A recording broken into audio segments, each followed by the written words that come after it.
ஏங்க என்னம்மா? இவ்ளோ கஷ்டத்துலயும் இவ்ளோ ஃபீஸ் கட்டுற ஸ்கூல்ல சேர்த்திருக்கோமே, ஏதாவது ஃபீஸ் கம்மியா இருக்க ஸ்கூல்ல சேர்க்கலாம்ல? நம்ம தான் பெரிய ஆளாகணும்னு நினைச்சோம், முடியல. நம்ம பிள்ளையாவது ஆகட்டுமா? நல்ல பெரிய ஆளாகி நல்ல டாக்டரா வருவாமா. அப்பா நான் ஃபர்ஸ்ட் வந்தேன்ப்பா. என்ன சாமி சொல்ற? அந்த சர்க்கரை எடுத்துட்டோமா. கட்டுற தங்கம் நல்லா இருக்கா?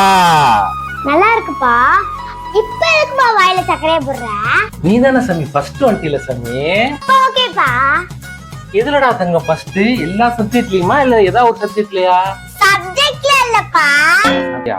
ஓட்ட போட்டிலையா? ஓட்ட போட்டில இல்லப்பா. ஒரு லாங் ஜம்ப் தானே? எங்க ஸ்கூல்ல கிரவுண்டே இல்லையப்பா. அப்ப எதுல பாப்பா ஃபர்ஸ்ட் வந்த? அப்ப ஸ்கூல் ஓவர் ஆகுறதுக்கு பெல் அடிப்பாங்கல்ல, பெல் அடிச்சோடனே ஃபர்ஸ்ட் ஆள வெளில வந்துட்டேன்ப்பா. இல்ல டாக்டரா வருவாமா.